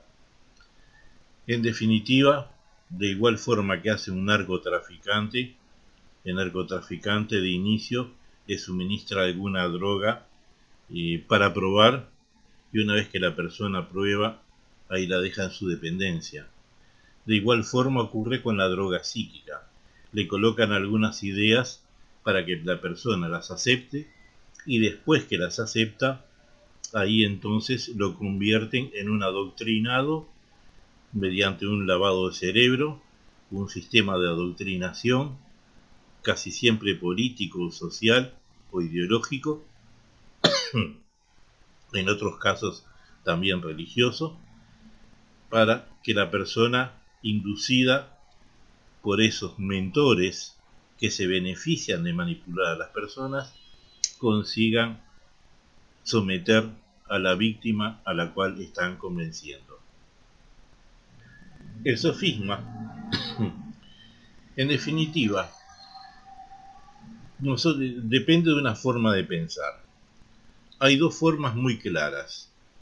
Una es la verdad real, la otra es la verdad virtual, que es lo que vimos en el esquema de la mente con la información que nos ingresa en el cerebro cuando estamos recibiendo datos del exterior, de las personas, de lo que nos dicen, de lo que nos cuentan, de lo que nos hacen leer o nos muestran en programas de radio o televisión, incluso por medio de músicas o de películas que inducen a la persona a creer que determinadas cosas son buenas cuando realmente no lo son y acaban llevando a la destrucción total de la sociedad, de la familia, de la nación. La verdad real es lo auténtico, es lo racional, es lo inteligente. Es aquello que uno analiza y por lógica, de forma racional, percibe que eso es auténtico, que es verdadero. Una cosa que le dicen y uno puede comprobar que aquello realmente es verdad. Y cuando uno le dicen algo y comprueba que es verdad, lo hace mediante el uso correcto de su raciocinio y el recurso de su inteligencia. Pero, cuando nos colocan la verdad virtual, que es lo falso, es la mentira, es el engaño, es la manipulación, ahí vemos incluso se han generado guerras y se está generando en Europa una guerra en función de una verdad virtual. Un líder político de la nación más grande del planeta consigue, mediante sus medios de comunicación, mediante la limitación de la verdad real, a través de los medios de prensa y de las divulgaciones vía internet, manipula la verdad, coloca la verdad real, coloca la verdad virtual, comunica lo falso, comunica la mentira, el engaño, establece una manipulación donde lleva a la destrucción no solamente al daño de su propio pueblo, sino a la destrucción de otros pueblos, de otras naciones. Y eso lo estamos viendo y no es la primera vez. No es la primera vez que grandes líderes, recurriendo a la verdad virtual, lo han hecho en nombre de una revolución que prometían conducir a una democracia. Jamás se condujo a una democracia, se estableció una dictadura más férrea y agresiva de la que ya existía, y mediante la mentira y el engaño se manipuló a la sociedad, al pueblo, a los seguidores, y después mediante la fuerza se sometió a todo el mundo al poder del líder que utiliza la verdad virtual como recurso. Esto lo hemos visto en América Latina, en Europa, en Asia, en África, en todos los continentes ha habido casos de dictadores asesinos que han conseguido establecerse en el poder mediante la mentira, la falsedad, el engaño, la manipulación, que en definitiva son verdades virtuales. El problema radica en que el pueblo, la sociedad, la gente en sí, por no utilizar su razonamiento, por no utilizar su raciocinio, no consiguió evaluar esos datos, que es lo que vimos en el esquema de la mente, a través del mecanismo evaluador de datos, no consiguió evaluar de que lo que se le estaba diciendo era falso, era irreal, era imposible, pero la promesa fácil y barata es la que hace aquel que justamente no va a cumplir. El que no va a cumplir lo que promete puede prometer cualquier cosa. porque de todos modos no se verá nunca enfrentado, pues ya que no tiene intenciones jamás de convertir aquello en realidad o de cumplir su promesa. Entonces, el virus psíquico, que en forma de droga se ha venido implantando en la sociedad, particularmente incluso, aunque sea paradójico, en los propios centros de estudio y principalmente en facultades y universidades, donde teóricamente deberían existir los jóvenes, la gente joven que debería tener el pensamiento más claro, ser más lógico, más analítico, y debería ser más difícil de engañar. Sin embargo, ahí es donde se consigue establecer el primer y mayor mecanismo de engaño. Generalmente, en esos centros de instrucción de nivel superior es donde se manipulan a jóvenes que sin percibirlo, ¿por qué? Porque estudian y aprenden lo que le dicen, pero no razonan, no utilizan su inteligencia, salvo raras y honrosas excepciones. Hay quienes sí lo hacen y escapan a esa trampa, pero en un gran porcentaje no lo hacen, no escapan a esa trampa y acaban comprando la verdad virtual, que en realidad es un virus que los va drogando. Y una vez drogados, esa persona puede permanecer por el resto de sus días en un estado calamitoso de daños y de perjuicios que le van a afectar su propia vida, inclusive, más allá de afectar a todas las personas de la sociedad.